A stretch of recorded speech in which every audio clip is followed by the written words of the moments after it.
Hello and warm greetings. Welcome to the Analyst by Vajiram and Ravi, where we would try to comprehensively analyze 7 articles in 2 different sections.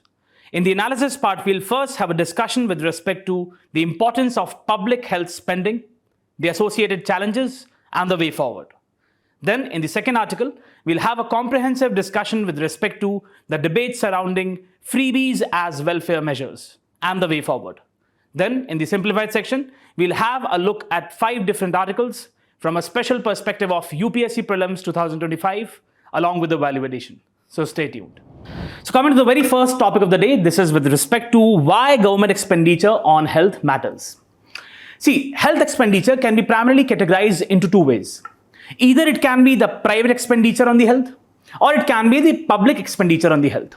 Now, in a developing country like India, where we have deep socio-economic inequalities, along with having a majority of the section of the society having low economic capacity, the public spending upon the health becomes really important. In fact, indispensable. And therefore, we have the Union Minister of Health and Family Welfare, who has said that India is steadily moving in that direction, where we are going to have 2.5% of GDP as public expenditure on health. As of now, the public expenditure stands to the tune of 1.84% of GDP. Now, this topic becomes really important, especially from the perspective of GS2, which deals with the welfare schemes for the vulnerable sections, development and management of social sector schemes relating to health. So what we'll try to do is we'll look at the public healthcare system comprehensively, the associated challenges, the expenditures, and the way forward, along with the government initiatives. Now, if I were to look at the public healthcare system in the country, I can primarily categorize into 3 ways. First, we have the primary level, then we have the secondary level, and then we have the tertiary level. Now, this is best described in a pyramid form, right? So if you just look at this particular chart, we have at the very base level, at the grassroots level, the primary level, we have these sub-health centers, which basically cater to the population of around 3,000 to 5,000 people. Then we have the primary health center, what we call as PHCs, which basically cater to the population of 20,000 to 30,000. Then at the secondary level, that is the intermediate level, we have the community health center, which caters to the population of almost 80,000 to 1,20,000 population. Above that, we have the sub-district hospitals. Finally, what we call as the tertiary level, we have the district hospitals, and then we have the medical colleges, hospitals, which are primarily the super specialty health centers, right? Now, again, for example, we have ANMs. Now, what is the importance of public health sector, especially in a country like India? The very first is universal health coverage. See, please understand, the kind of socio-economic structure we have in India, it is highly inequitable. We have a lot of class distinctions. Also, as I told you in the beginning, that we have a major section of the society in the country which does not have the adequate economic capacity. Therefore, the role of the state becomes very important. The role of the state to provide affordable and quality healthcare to the sections of the society, different sections of society, becomes really important. Also, we have the directive principles of state policy enshrined in Article 47, which says that it is the responsibility of the state to provide the healthcare, to make sure that there is adequate level of nutrition in the society, right? Next is disease prevention. See, when we have a very robust public healthcare system, especially at the primary level, at the grassroots, definitely it can lead to disease prevention, as we noticed in the COVID-19 period. Also, if we have a robust public healthcare system, it would lead to reduced disability-adjusted life years. We just discussed this a few days back, that disability-adjusted life years is basically a concept given by the World Health Organization, which includes the years lived with disability and the years lost because of premature death, right? So if we have a robust public healthcare system, definitely it can lead to disease prevention and more economic productivity. Next aspect, the same line, the economic development. If we have a robust public healthcare system, major sections of the society can access affordable and quality healthcare. And then what it would lead to is they would be in a better capacity to contribute to the economic spheres, and it would lead to the increase in the labor productivity. Next is the social justice. See, when we talk about the marginalized sections, when we talk about the vulnerable sections, as a proportion of the total expenditure they are making, I'm talking about the vulnerable and the marginalized sections. As a proportion of the total expenditure, major part of the expenditure is gone into the health aspect. Right. So therefore, if the state is taking that responsibility, if you have the public expenditure, which is helping these people to come out a bad health status, therefore, it would definitely increase their well-being, both their physical well-being as well as their mental well-being. And ultimately, it would fructify the very objective of social justice, which is enshrined in the preamble, right? That is how you link different aspects of polity, of health, and other aspects. Now, talking about the public healthcare expenditure, a very important concept is out-of-pocket expenditure. Now, what do we mean by out-of-pocket expenditure? See, the expenditure wholly borne by the concerned individual. That is, we are not including the support given by the state, or we are also not including the support in the form of private insurance. That is, out-of-pocket expenditure means the expenditure on the health wholly incurred by the individual. Now, if you just look at these three infographics are provided by the National Health Accounts Estimate of 2021 and 22. This, and this. Just look at this particular infographic. Now, this tells us the government health expenditure and the out-of-pocket expenditure as a percent of total health expenditure. Now, if you just look at the government health expenditure, the blue line, it was almost 29% as a percentage of total healthcare expenditure. And this has increased to almost 48% in the year 21 and 22. Next aspect is that the out-of-pocket expenditure, that is expenditure borne by the individual, it was something about 62.6% as a percent of total health expenditure. Now, this has reduced to almost 39.4% as a proportion of total health expenditure. The next aspect is that of government health expenditure. Now, if you just look at this particular graph, what you can see is that the government health expenditure as a percentage of GDP, it has significantly improved. Now, this was something around 1.13% of GDP in the financial year 2014-15. And then it increased to almost 1.84% of GDP in the financial year 21-22. Next aspect is that of the government health expenditure as a percent of the general government expenditure. What we are looking at is that as a proportion of the total expenditure which the government is making, how much is going into the health aspect. So it was almost 3.94% in the financial year 14-15, and this has increased to 6.12% in 21-22. One thing which you must know, that there is a sudden increase, there is a significant increase when we talk about 21-22, right? Look at this, the government expenditure, and over here, the percent, as a percent of GDP, it's quite high. Also, the same thing, as a percent of the total expenditure, it is quite high. Because these years were related to the COVID-19 pandemic. In these years, the government had significantly invested or significantly spent a lot of money in the health aspect. That is one of the reasons. Now, if I were to divide the whole expenditure in the form of expenditure borne by the union and the state, it stands to be around this.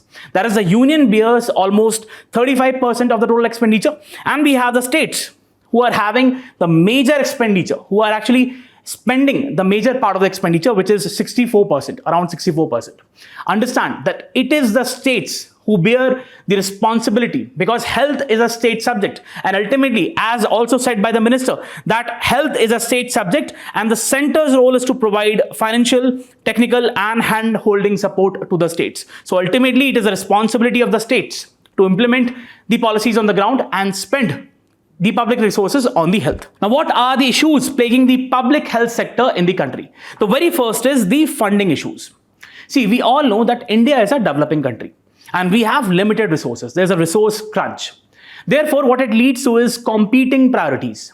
That is, we have to see that which sector should be given how much resources. Take, for example, the case of education, or take the case of research and development. Now, we have to manage that how much resource should go into the education or into the health or into the research and development. Therefore, sometimes what happens is that it leads to the underfunding.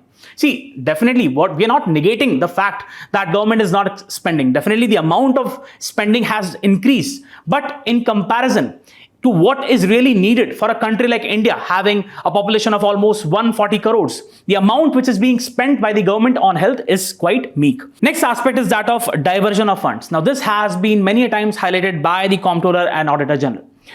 What happens is that the center disburses funds to the state. Now, health being a state subject, it is primarily the responsibility of the states to implement different policies. What has been observed is that there is gross misutilization of funds. There is gross mismanagement of funds. There is siphoning of funds. There is corruption involved, right? So this is one of the major issues. Next is equity in access. Now, here is a very good infographic. The very first point is that there are huge regional variations. Just look at this. Now, in the very first map, what we see is the out-of-pocket expenditure as a percent of total health expenditure. Now, in some states like Uttar Pradesh or even West Bengal or Jharkhand, or take the case of Punjab, the out-of expenditure is quite high. That is, the expenditure borne by the individual is quite high in comparison to what the expenditure is done by the government. Next aspect, if you just look at this, we have the gross government health expenditure as a percent of total health expenditure. What we see is that there are certain states, take for example the states of Uttarakhand, or take for example the states of Himachal Pradesh, or take the case of Assam, or take the case of Tamil Nadu. Over here, the government health expenditure is quite high. So there are regional variations, right? That is what you need to understand. Next issue is that of the private sector dominance. For example, we have the schemes like Pradhan Mantri Ayushman Bharat Jan Arogya Yojana, which aims to provide the health coverage. Now, many commentators, what they have said is that through these schemes, what we are witnessing is that slowly there is the increasing dominance of private sector in the form of private hospitals, private clinics, in the form of private insurance providers. Now, this creates the affordability issues, the quality issues. Next issue is with respect to the inequalities in the healthcare access. What we are talking here is the rural versus urban divide, or the inadequate healthcare services in the remote locations. Just imagine if you have a person from a low economic status in a remote location, and that person is suffering from a very critical communicable disease, and that if that person needs the care in a super specialty hospital, so that person would need to travel to that place. That would lead to delayed treatment, time issues. Also, there would be a lot of costs which would be involved. So these are some of the issues. Next is weakening of the public healthcare infrastructure. Again, what we are trying to say is that the government is not focusing upon building a robust infrastructure at the grassroots, be it the primary health centers or be it the sub-centers. What the government instead it's doing is, it is providing the insurance facilities and thus inviting the private player, and that basically increases the cost of treatment. Next issue is with respect to the quality of care. Even when we have these district hospitals or the sub-centers or the primary health centers, they do not have the adequate equipments. They do not have the adequate diagnostic tools. So that is a very serious issue. Next aspect is of the healthcare provisions. In India, there is a huge gap in the doctor-patient ratio. According to the World Health Organization, what we need is 1 doctor per 1,000 population. But we have 1 government doctor per 10,000 population, right? That is the status of the numbers of the government doctors, right? Next is skewed distribution. Again, what we are trying to refer here is that we have majority of these doctors in the urban places. We have remote locations, the rural areas where there is no adequate provision of healthcare professionals. Next is corruption and inefficiency. Even when we have these doctors or these centers, there is a lot of corruption which is involved. As highlighted by the CAG, there is siphoning of funds. Adequate provisioning of services is not made. Next is digital divide. See, what we are seeing is that the government is focusing upon integrating the digital technology in the provisioning of the health services. Take, for example, the EC Sanjeevani, what we call as the teleconsultation. Or take, for example, the Arogya Setu, which we had in the COVID-19. But do you really think that different people have adequate knowledge with respect to these digital technologies? Absolutely not. So that creates a digital divide in the provisioning of health services. Then we have rise of non-communicable diseases. These primary health centers, they cater well when we talk about the communicable diseases, right? But what is really important is to note that there is a subsequent rise of the non-communicable diseases. Take, for example, strokes. Take, for example, the high blood pressure. Or take, for example, the heart attacks or acute respiratory diseases. Now, what is really important is that these health and wellness centers or the primary health centers, they should be equipped with proper resources so that they can also deal with these non-communicable diseases. Now, what have been the government initiatives? For example, as I just told you, there have been different schemes. For example, we have Ayushman Bharat Pradhan Mantri Jan Arogya Yojana. Now, this is the world's largest government-funded health insurance program. It provides the health coverage to almost 5 lakh per family per year. Then we have increased utilization of government facilities. There have been many state governments who are providing the ambulance services, who are providing different services, different health services free of cost. Next is Ayushman Arogya Kendras. these Ayushman Arogya Kendras, they are providing subsidized medicines, subsidized diagnostics techniques, therapeutics, right? So this is very important. Next, we have Jan Aushadhi Kendras. For example, these Jan Aushadhi Kendra focus upon providing subsidized generic medicines. That is what you need to know. Next is price regulation. So you must be aware that we have the National List for Essential Medicines, NLEM. Now, NLEM, it focuses upon basically giving that list through which the government can basically have a ceiling on their prices, right? So it ultimately results in better affordability. Next, we have the investments in water supply. Take, for example, we have different schemes like Swachh Bharat Abhiyan, which focuses upon the water, sanitation and hygiene, providing the toilet facilities.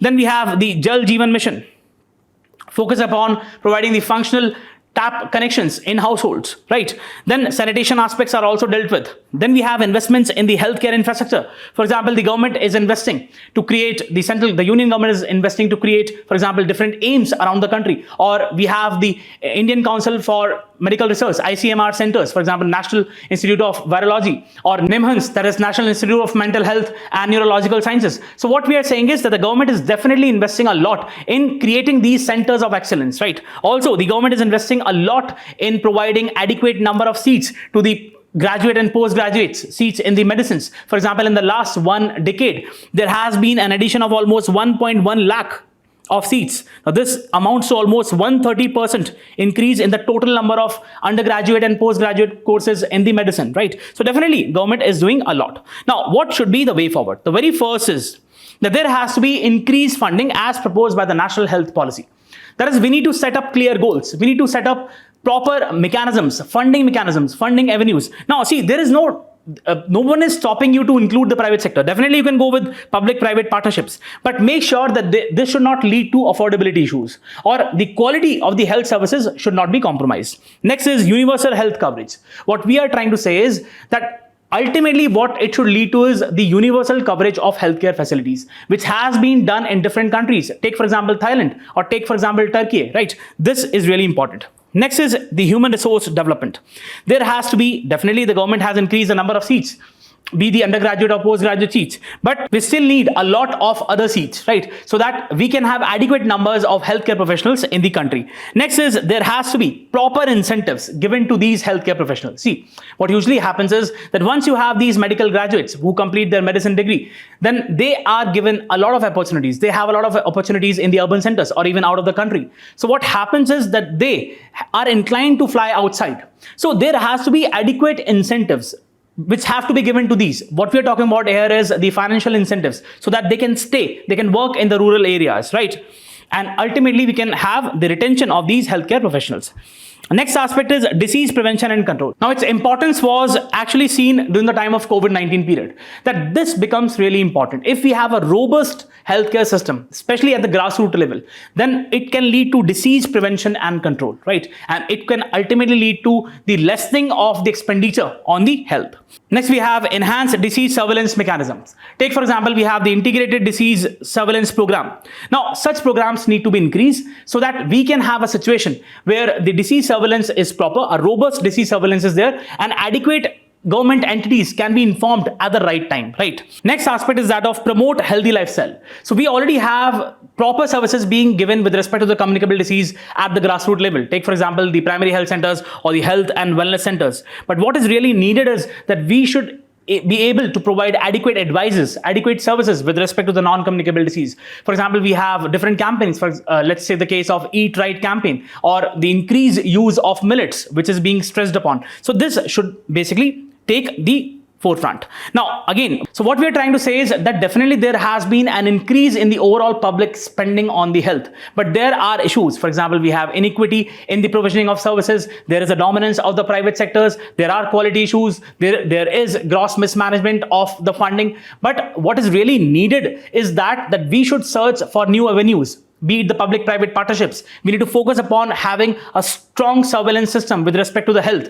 We should make the disease prevention, we should stress upon the disease prevention. Also, we should stress upon having the advisories or the health services with respect to the non-communicable disease. So if we just follow these principles or these ways, definitely we can have a more robust public health system, especially at the grassroots level. This is what you need to know with respect to this article. Let's have a mains practice question. The provisioning of public healthcare in India has significantly improved both qualitatively and quantitatively. However, there still exists some serious challenges. In this context, highlight the measures required to make the public healthcare apparatus more strengthened. 15 marks and 250 words. And yes, if you're liking the initiative, do not forget to press the like button and also tell us through your comments. Let's go to the other topic.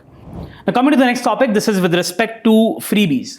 Now, there has been a continuous debate, that is whether we can see freebies as a welfare measure, because there have been certain sections in the society which basically criticize the freebies. Also, we have institutions like the Reserve Bank of India, which has said that it is leading to drain of the public resources. Then we have some other people who say that no, it's a kind of welfare measure and it increases the overall welfare of the individual and the society. In this direction, we have the Vice President of the country who has called for a more effective debate on the freebies, right? Now, this forms a part of GS2 elections and welfare measures. Now, what do we mean by freebies? Now, if you were to define it, they are short-term handouts aimed at voter appeal. Now, you must have seen recently we had the Delhi Assembly elections. So we had these three parties, Aam Aadmi Party, the Congress and the BJP. They came up with different packages, and most of these packages were termed as freebies by different commentators. Now, how we can differentiate between a freebie and a welfare measure is that a freebie is most of the time it's quite short-sighted. It is not looking at the long-term developmental aspects, whereas a welfare measure looks at the sustainability aspect, the long-term aspect, right? So these freebies lack the sustainability aspect, and they do not have a lasting socio-economic well-being. That is, they do not have a proper output with respect to the socio-economic improvement, whereas the welfare measures, they have proper socio-economic well-being output.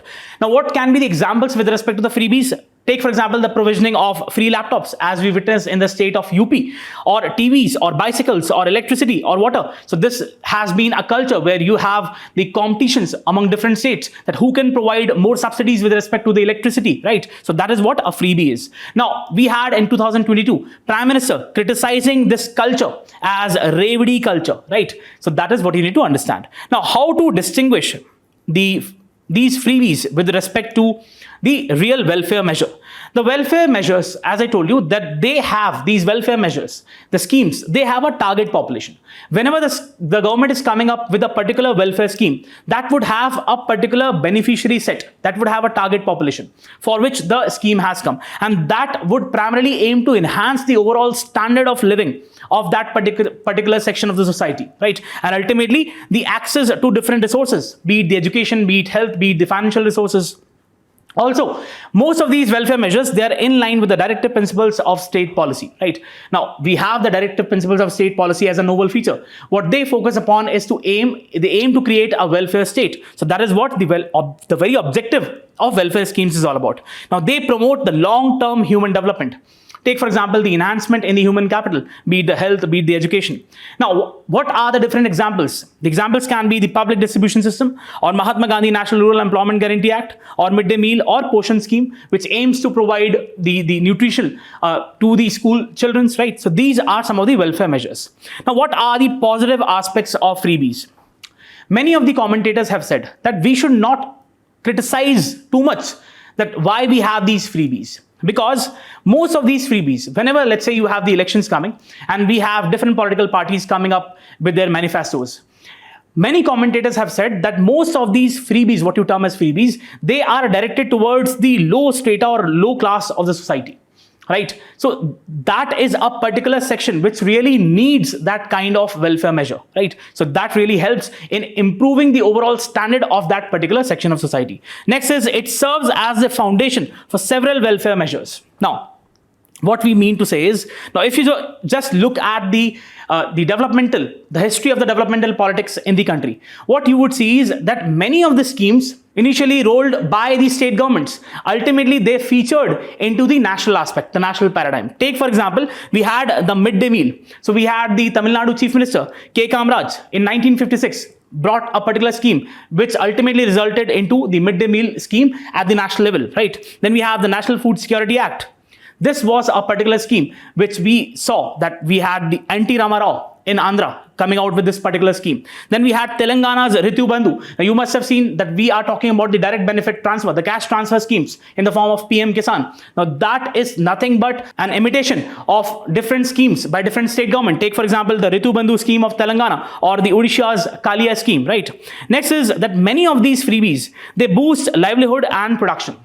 They boost the overall economic productivity. How? For example, let's say if a government is saying that we are going to provide the sewing machines or we are going to provide the cycles. Now, this is a kind of a productive investments because you can have a self-help group. There can be women who can basically, work upon the sewing machines and then create livelihood options, right? Or this can lead to, the provisioning of cycles can basically make a person to go to the particular job location. So that is nothing but a productive investment. Then it also leads to enhanced social welfare. See, most of these schemes, they are directed towards the vulnerable sections of the society. And for them, these services, be it the sewing machines, be it the bicycles or the laptops, they are nothing but essential goods and services. Take, for example, that many of the governments say that we are going to provide the free bus passes to women. Now, definitely, if you are providing free bus passes, what it would lead to is it would enhance the overall opportunities for women, right? So if you're providing the free bus passes, that would make that particular woman to go to different places and look out for new jobs, right? So this is really important. Next is increase access to education and skill development. What ultimately it leads to is improved accessibility. That is, if we have these free laptops, what it can do is it can make that person to have to pursue different courses, online courses, or to pursue some particular skill. That can lead to skill acquisition. Ultimately, that would lead to opening more opportunities for that particular persons, right? For example, the Niti Aayog has many a time said that in the states of Bihar and West Bengal, bicycles have led to the reduction in the dropout rates especially of the girl children, right? Next is strengthening the political engagement and public trust.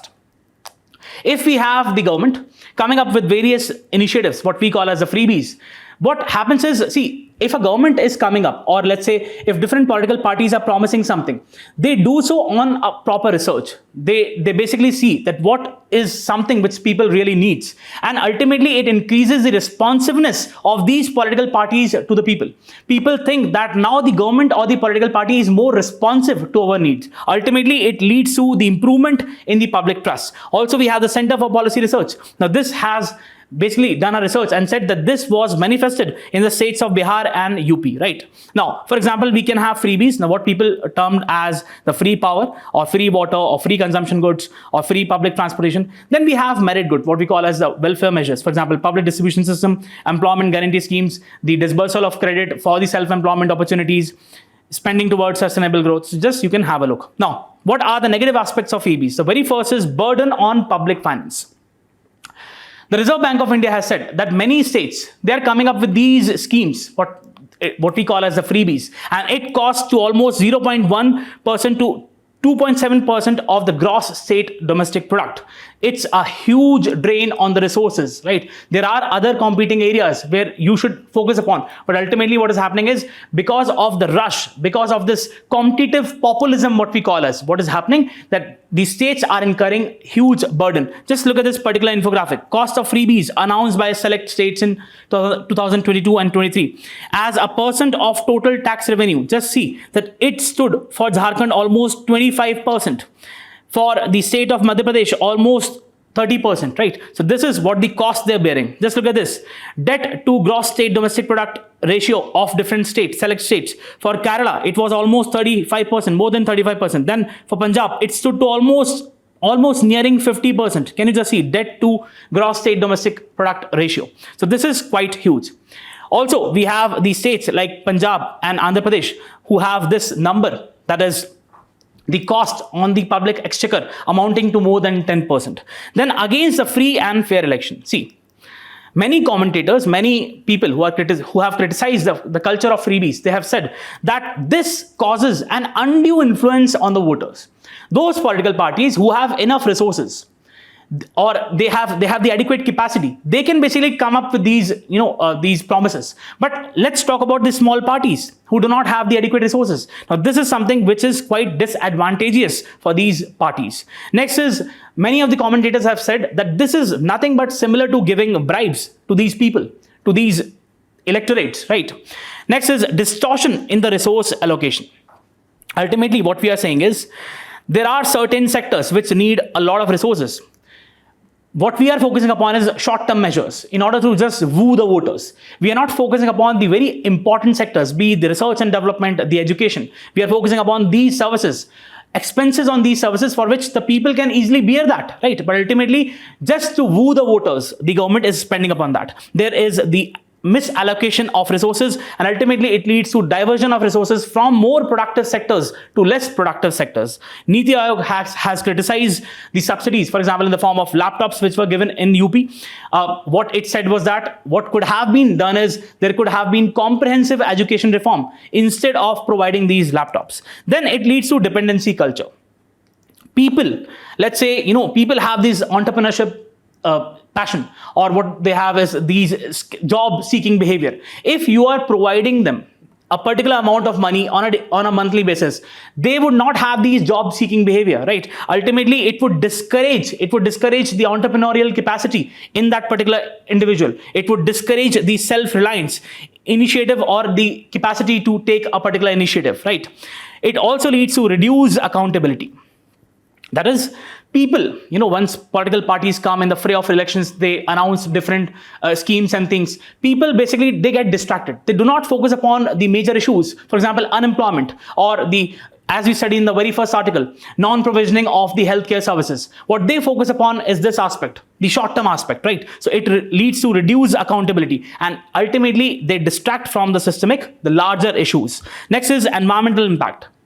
If you are giving free electricity, what would happen is there are many states, for example, Punjab or Andhra. What is happening is there is over extraction of groundwater, and ultimately it is harming the environment, right? So you are providing free water, free electricity, and this is ultimately leading to the destruction of the environment in the form of soil degradation. Now, what should be the way forward? The very first is that we need to strengthen the democratic institutions. We have the Election Commission of India, and it has plenary powers under Article 324. Now, what is really needed is that Election Commission of India can include some of these guidelines in the Model Code of Conduct, right? That can happen. And ultimately, that would serve as a check on these tendencies by different political parties. There can be effective monitoring and regulation of these freebies. Next is enhance voter awareness. People should be enhanced. They should not fall a trap to these ideas, a trap to these promises made by different political parties. There have to be proper voter awareness. Informed decisions should be made, and they should rather look at the long-term developmental aspects, not these short-term freebies. Next is shifting policy focus. What should be done is that political parties need to be encouraged that they should focus upon more sustainable and long-term policy planning. They should come with those points in their manifestos which are having that long-term perspective, right? They should not be short-term, and they should avoid falling into this competitive populism, right? What we witnessed in the Delhi Assembly elections was nothing but competitive populism. When one party came with these freebies, then the other parties raised the bar, and ultimately they came up with more freebies. So that is what we call as competitive populism. Next, ensuring the transparent governance. We should focus upon making sure that there is proper accountability. Whether the government has adequate resources or not, there has to be adequate transparency. There has to be reduced corruption, right? And ultimately that it would enhance the public trust. See, government can come in the poll, in the promise, it can promise that we are going to do this, we are going to come with this policy initiative, we are going to provide you this much. But does, if it comes to power, does it have the enough resources to convert those promises into reality? That is a question to be asked. Strengthening the social security systems. What is really needed instead of providing these freebies? See, you provide those things which are really important. There's no denying to that fact. But instead of that, what you should do is you should go for comprehensive measures. Focus upon providing the quality healthcare, robust education systems, job creation, poverty alleviation programs. That is something which you should focus upon. And ultimately, what would happen is that there would be an enhancement in the overall welfare. So this is what you need to know. Now you can just have a look at this particular infographic. What we are trying to say is that welfare measures are really needed, and sometimes freebies can also act as welfare measures. But what is really needed is there has to be adequate transparency. There has to be, these political parties should make sure that they believe in the long-term aspect, not the short-sighted goal. Let's have a mains practice question. The question says, the rising culture of freebies in India has sparked debates on fiscal sustainability and governance, often being contrasted with genuine welfare measures. Critically analyze the impact of freebies on economic stability and democratic accountability. How can policymakers strike a balance between welfare and fiscal prudence? 15 marks, 250 words. Do write a particular answer on this question. Now, coming to the simplified section, we have the first topic which deals with United Nations Convention on Torture. Now, the story is that we have two individuals. One is Sanjay Bhandari, who is a fugitive economic offender right now in United Kingdom. And on the other, we have Tahaffur Rana, who is the main culprit, main accused in the 26/11 attacks. Now, India has requested the extradition. Now, Tahaffur Rana is in US. India has requested the extradition for these two individuals. But what is being seen is that the particular court in the UK has denied the request for extradition of Sanjay Bhandari, and we have a particular case in the US Supreme Court where a petition has been filed by Tahaffur Rana on the same grounds. Now, the grounds which these two people have mentioned is that in India we have the custodial torture. They are saying that there is a risk to their life in India's prisons. Now, this points to a very serious issue with respect to the criminal justice system in India, because India was one of the countries who started putting up the resolutions against torture in the United Nations. But ultimately what happened, that it has not ratified the United Nations Convention on Torture, and because of that, we have the court in the UK who has denied the extradition of Sanjay Bhandari, and we have a particular petition being given in the US Supreme Court by Tahaffur Rana that because India has not ratified the United Nations Convention on Torture, his life is at stake in India. So this is what you need to know, the whole story. Now, what is United Nations Convention Against Torture? Now, we have this particular convention adopted in 1984. It's the most important international human rights treaty that deals with the torture and pushes for its universal eradication. Primarily what we are looking at is the eradication of custodial torture. The convention hopes to unite states to fight against the torture and take affirmative action to prevent its use both domestically and as members of the international community of states. Now, so we have the court in the United Kingdom who in this Sanjay Bhandari extradition case upholding the fugitive's defense against extradition, and the proceedings in the Tahaffur Rana's appeal in United States Supreme Court challenging the latter's extradition are significant judicial developments with larger implications for constitutional state, that is India. Now, these events what the writer is saying is they would spur the government to reinforce the India's claim as a defender of the rights, human rights, by enacting a comprehensive law against torture, enabling it to ratify the United Nations Convention Against Torture. Because see, what has been the basis? These two individuals are saying that India has not ratified the United Nations Convention Against Torture. So therefore, their life would be at stake if they are extradited to India. This is because the defense of Bhandari and of Rana is premised essentially on credible evidence of endemic custodial torture in India. So we have frequently seen there have been many instances of custodial torture in India, including its non-ratification of the convention. In Bhandari's case, denying the Indian government's plea for extradition found that Bhandari faced a real risk of custodial torture. That is what the court has said in the UK. India had not ratified the United Nations Convention Against Torture. Rana in Supreme Court has cited the UK judgment. Other fugitives from Indian law have also challenged the government's extradition request on similar grounds. And therefore, this exposes the legal lacuna that exists, and it has compromised the effectiveness of the country's criminal justice system. Next aspect is India is itself one of the countries which were at the forefront of fighting this torture. Although one of the earliest unilateral declarations against torture, Resolution 32/64, was initiated by India in the United Nations General Assembly, has ratified several other international treaties. Take, for example, Universal Declaration on Human Rights, 1948, or International Covenant on Civil and Political Rights, 1976. Its ambivalence in ratifying the United Nations Convention Against Torture is confounding. So we have Article 51C, which basically talks about respecting the international agreements and treaties. Then we have Article 253, which gives the Parliament the power to basically come up with a law to implement the international treaties and conventions of the Constitution, mandate the respect for international treaties. And this has been featured in different cases. For example, the NALSA of 2014 or Vishaka of 1997. India finds itself in the company of discredited and non-ratifying dictatorial regimes. For example, we have Angola or Comoros or Gambia or Haiti, right? The next aspect is that of judicial abdication. So we had the Select Committee of the Rajya Sabha, which recommended a very comprehensive anti-torture legislation way back in the year 2010. Also, we had the Law Commission, which recommended in its 273rd report of 2017. And it also came up with a draft of the proposed law. We also had the Human Rights Commission, the National Human Rights Commission, which supported a standalone domestic law against torture. But none of this has fructified. In an expansive interpretation of Article 21, the Supreme Court has declared torture in any form is an unacceptable infringement of the sacrosanct right to dignity and privacy. What we link it to Article 21, right to life and personal liberty. And this was highlighted in different cases. Take, for example, D.K. Basu of 1997, or Puttasamy case of 2017, or Nambi Narayan of 2018, or Romila Thapar of 2018. Then even so, we had a particular case of Ashwani Kumar in 2019. The Constitutional Court found itself unable to even nudge the government to consider enacting the requisite law. And this has been featured in different cases, for example, Tehseen Poonawala or Ranveer Allahabadi of 2025. The court failed to appreciate that it is the function of the court to provide effective remedy. So what the author is trying to say is that we had the Rajya Sabha, we had the Law Commission recommending that we should come with a comprehensive anti-torture legislation. But if we look at the judiciary has been backing out from this aspect. It has not taken effective steps, right? And ultimately, what it should do is see what the principle of separation of power is, that if you have a particular organ of the state not doing its requisite job, so we need to have the other organ of the state compelling it to do that. But in this case, what we are seeing is that the Supreme Court has not taken an effective stance. What the author says.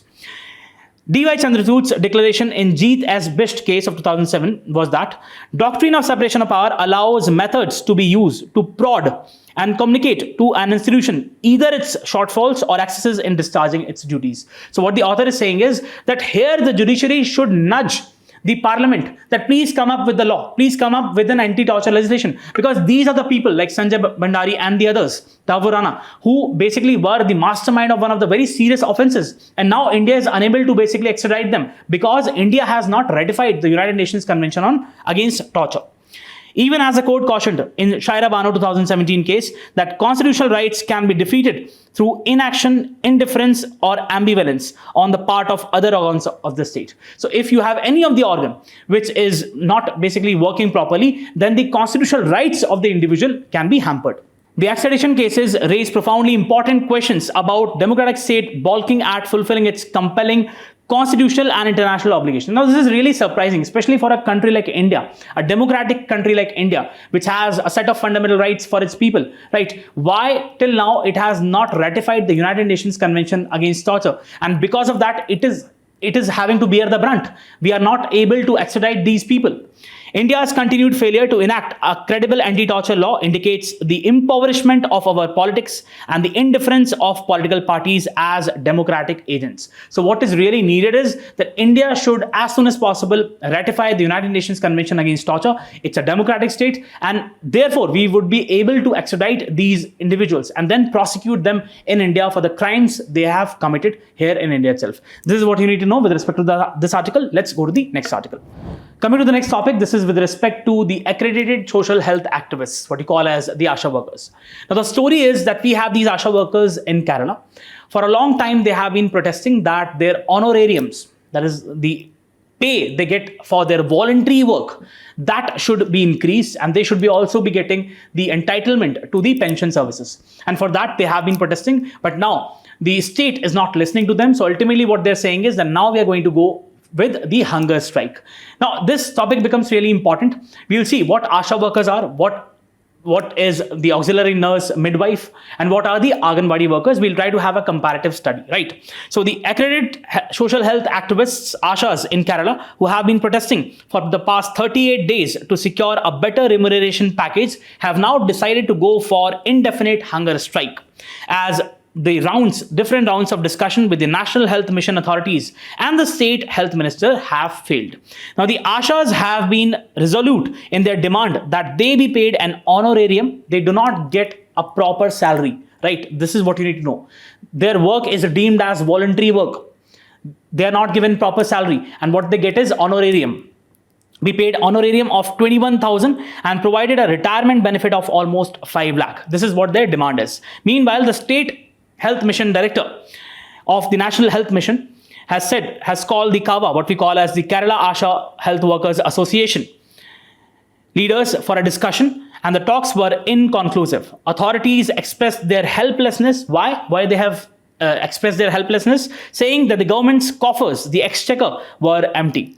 Then we had the government, the health minister in Kerala, who has also said the same thing, that we do not have the adequate resources. Government could not agree to the demands readily, especially when the state's fiscal position was precarious. So this is what you need to know. Let's study about the accredited social health activists, ASHAs. ASHAs are community health volunteers. Remember, what we deem them to be as community health volunteers. They are not permanent employees. Introduced under the National Rural Health Mission in 2005, right? To provide the essential healthcare services in the rural areas. In 2013, what happened was that the National Rural Health Mission was merged with the National Urban Health Mission to create the National Health Mission. ASHA's work is to work alongside the Anganwadi workers under the ICDS. So primarily we have the Anganwadi workers trying to realize the objectives of ICDS, Integrated Child Development Scheme, to improve the healthcare accessibility. And ASHA is a local woman aged from 25 to 45 years, preferably married, widowed or divorced with at least class 10th education. That is a minimum eligibility criteria. National Health Missions considers them as volunteers. Please remember this. Maybe a question can come in the prelims, that the National Health Mission considers them as volunteers and not as employees, limiting their earnings to task-based incentives. ASHAs serve per 1,000 people, with 9.2 lakh in rural areas and 79,000 in urban areas as of 22-23.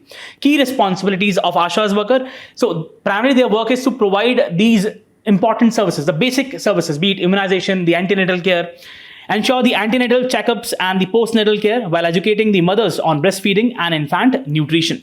ASHAs support immunization, tuberculosis treatment, malaria screenings, disease prevention. Additionally, what their work is to provide basic healthcare, essential medicines, first aid, report births and deaths. Now, what are the concerns of ASHA workers? See, these ASHAs face low and irregular payments. What amount they get? Just almost from 5,000 to 15,000. Very meager amount, very limited amount. Receiving only a nominal honorarium and task-based incentives that vary state by state and are often delayed due to the funding issues and center-state disputes. So see, this is one of the aspects. We study, that is how you have to interlink different aspects. We study the center-state disputes. That has an indirect consequence on the overall well-being of the ASHA workers, who are the mainstay in the overall healthcare setup, especially in the rural areas. So this is what you have to link. Despite their crucial role during the COVID-19, earning them the WHO's World Health Leaders Award. Just see, WHO recognized them as world leaders. And again, what we are witnessing is that in India, their condition is not improving. Their struggles persist. They are not classified as government employees. They are just classified as voluntary workers, denying them the fixed wages, pensions, gratuity, provident fund, and medical insurance. Some states like Andhra Pradesh offer gratuity, but again, it varies to state from state. The 2020 Parliamentary Standing Committee on Labour recommended formalizing their roles, but no action has been taken till now. ASHAs, mostly women from the marginalized backgrounds, also face gender-based discrimination in the workplace. There have also been caste-based discrimination. Now, here is a comparative aspect between the ASHA workers, the Anganwadi workers, and the auxiliary nurse midwife. Now, the scheme for ASHA workers is being implemented through the National Health Mission by Ministry of Health and Family Welfare. For the Anganwadi, it is the Integrated Child Development Scheme by the Ministry of Women and Child Development. For the auxiliary nurse midwife, again, the National Health Mission by the Ministry of Health and Family Welfare. Eligibility: a woman a resident of the village, married, widowed, or divorced, preferably in the age group of 25 to 45 years, with formal education till class 8. A women for the Anganwadi workers from 18 to 44 years from the local village and acceptable in the local community. Auxiliary nurse midwife, female, 24 months inclusive of 6 months practical training. The minimum age for the training should be 17 and maximum 35 years. Based at the village itself, the ASHA workers, the Anganwadi workers at the Anganwadi centers, and the auxiliary nurse midwife at the health sub-centers or primary health centers where they primarily work. Coverage, so we have one ASHA for 1,000 population, we have one Anganwadi worker for almost a population of 1,000 people, and then we have these sub-centers and the primary health centers, right? So we have sub-centers for 5,000 population and 30,000 for primary health centers. Functions, the ASHAs are first port of call of any health-related demands of deprived sections of the population. Now we have these Anganwadi workers who provide supplementary nutrition, non-formal preschool education, guides ASHA in performing activities such as organizing health days.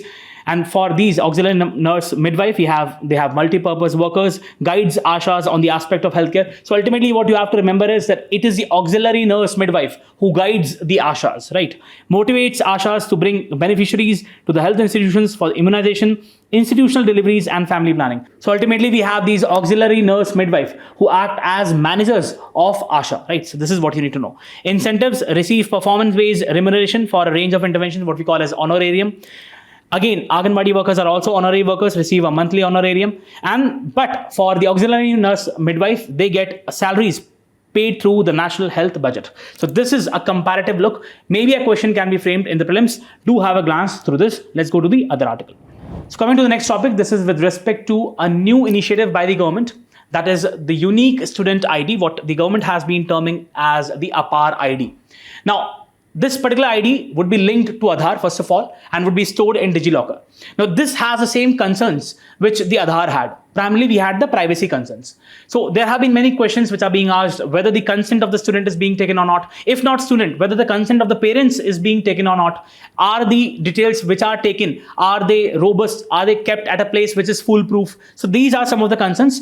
Now, APAAR is a part of the National Education Policy's record keeping reform. See, initially when the National Education Policy came, it had one of the aspects that we are going to provide students with unique ID. And therefore, we have this particular aspect of APAAR.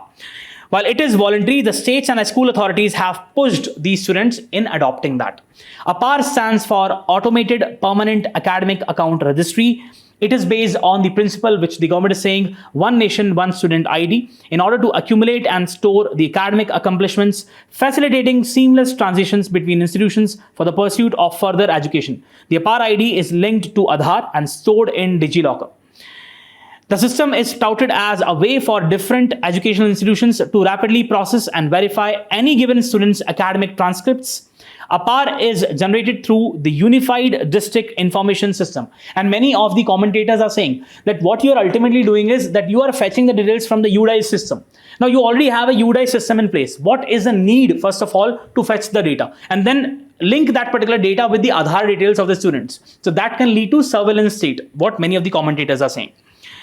Now, this would have the data on the schools, teachers, and students. The ID is a key aspect of National Education Policy's 2020's mandate to overhaul the education data collection for policy making and analysis. So ultimately, we need robust data. On that basis, we can come up with more effective policies. That is what the government is saying. The Education Ministry has been pushing the schools affiliated with the CBSE to get the 100% saturation. Is APAAR mandatory? APAAR is not mandatory. However, we have the different circulars by the CBSE and FAQ, frequently asked questions, pages that have been published by the government. They do not make it clear. So initially, we had this particular idea that APAAR is going to be voluntary, but the circulars being given by which the government has been giving, it is not clear whether it is mandatory or voluntary. The government should take a clear stand. Government has instead described the benefits of APAAR to the students, such as permanently recording the data on transfer from one school to the other, entrance examination, admission, job application, skilling, upskilling, and so on. This is what the government has been saying. While there is no law mandating its use, there have been states like Uttar Pradesh who have been saying that all the students should be covered under this aspect and that their IDs should be issued to all these students. The union governments reconfirmed the optional nature of APAAR in a response to Parliament query in December 24. Now, what about the data security? Now, still there is lack of clarity over the genesis of APAAR program. We have organizations, non-governmental organizations like the Internet Freedom Foundation, which basically focus upon the privacy of the individuals. Now, they have attempted to file the right to information. Now, the union governments transferred the advocacy application over 30 times, and there is still no clear answer with respect to the questions being posed by these organizations.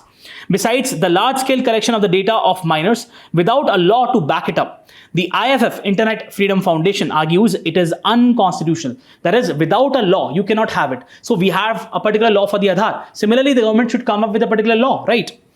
Moreover, teachers have questioned the need for APAAR, arguing that the data that APAAR collects is already collated by the teachers for the UIDs, duplicating a significant amount of administrative work in the schools. So it is not only leading to the, this aspect where data already exists in the UID system. It is also duplicating the efforts of the school teachers. Additionally, we have Section 9 Subclause 3 of the Digital Personal Data Protection Act of 2023. Now, the government recently passed this particular act. Now, it itself says it prohibits the tracking or behavioral monitoring of the children or targeted advertising directed at the children. Having open application programming interface, APIs, and channels of data sharing without any robust safeguards can expose children's data to the third parties who may use it for such purposes.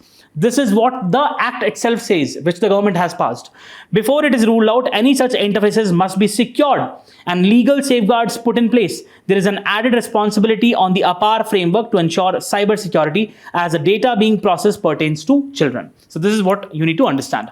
How is APAAR ID generated? So schools verify a student's demographic details, that is their name, their age, and other thing. Parents are then required to fill a consent form, and after that, another step of authentication by the school, the APAAR ID is generated. Some parents have flagged the issue regarding the mismatch of their names. Is there a way to opt out? Parents have the option of writing to the schools and opting out of the generating the APAAR ID. Recent developments are increasing the pressure on the parents and the school authorities at the local level to ensure the APAAR generation. So what we are seeing is that, many of these parents, they are unaware with respect to the privacy aspects. And even if someone is aware, they are being pressurized that you should enroll your children with respect to these APAAR ID. Uttar Pradesh has warned of mismatch between the APAAR generation and school enrollment data. And it has also threatened to de-recognize some of the madrasas. So this is what the stance of various state governments is. So they are also in line that they want to pressurize children to basically have this particular data. Now let's see what happens with this particular aspect. Maybe a petition would be filed in the code of law, and then we would see what the future course of action would be. But what you really should know is that what is APAAR ID, how it is linked to Aadhaar, and ultimately how it is routed to the DigiLocker. This is what you need to know. Let's go to the other article.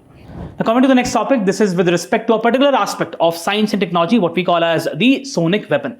So we have a country, Serbia, where it has been alleged that the government has used a banned sonic weapon, right? So we'll see what sonic weapon is all about and what are the different types of sonic weapons. Serbia's president has denied that his police forces use a banned sonic weapon to disperse the crowds, the protesters.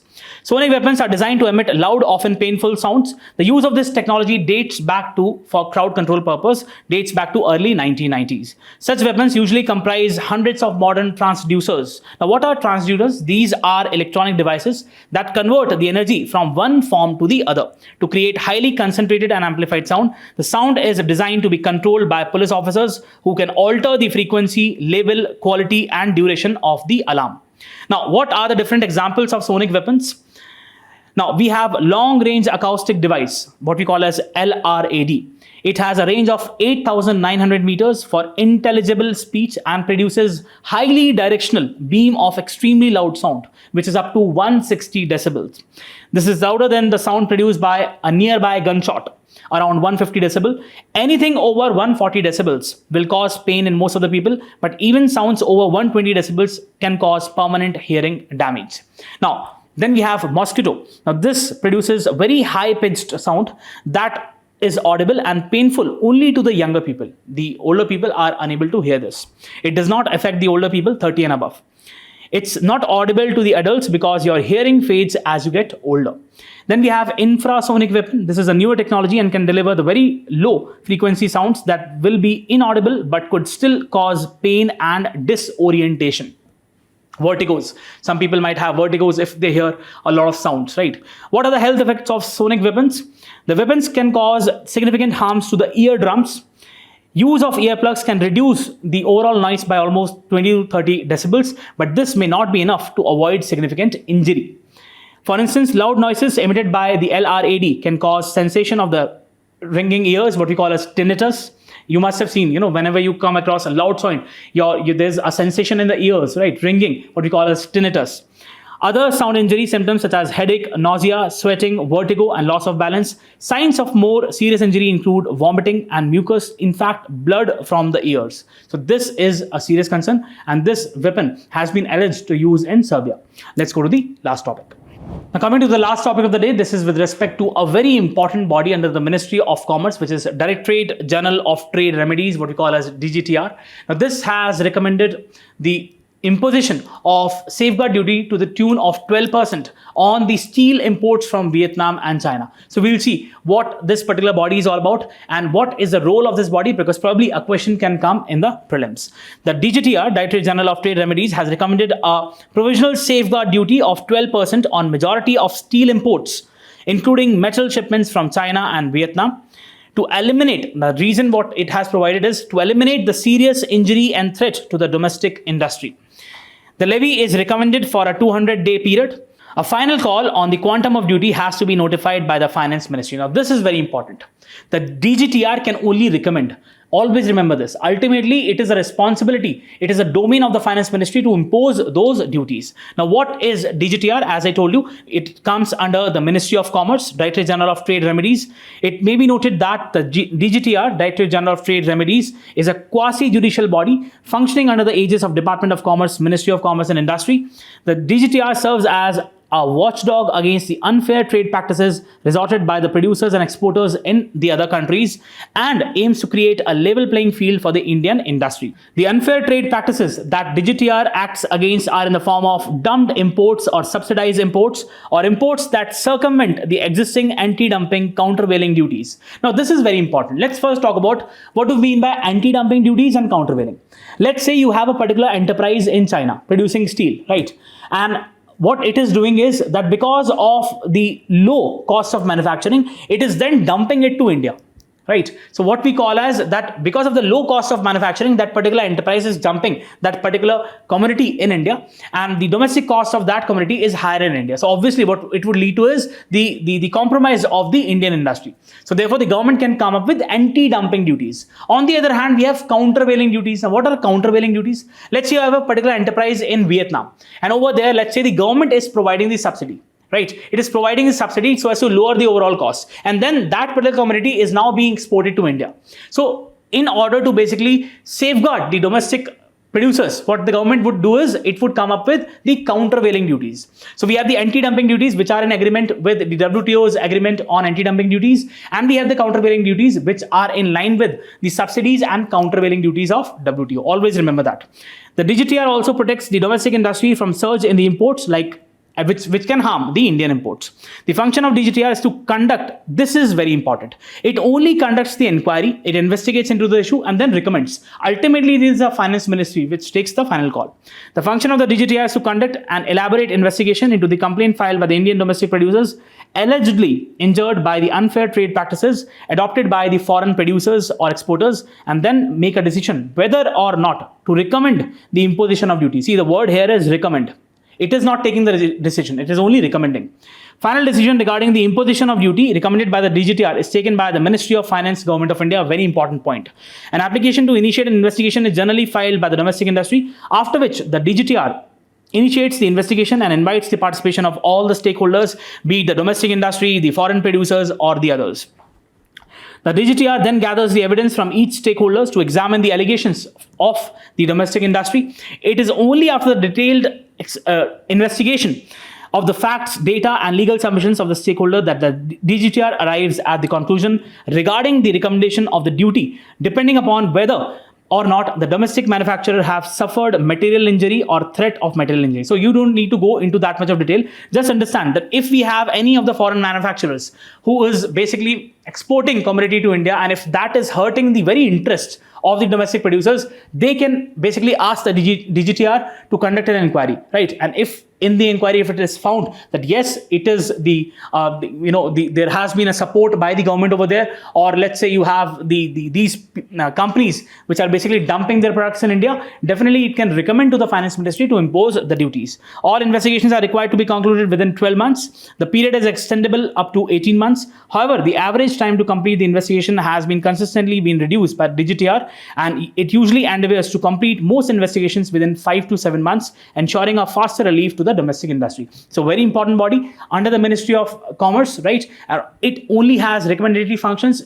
It only recommends, conducts the inquiry, and then recommends. Ultimately, the decision has to be taken by the Finance Ministry. So that is it for today. I hope you really enjoyed the session. If you really did, do let us know through your likes and comments. Thank you. All the very best.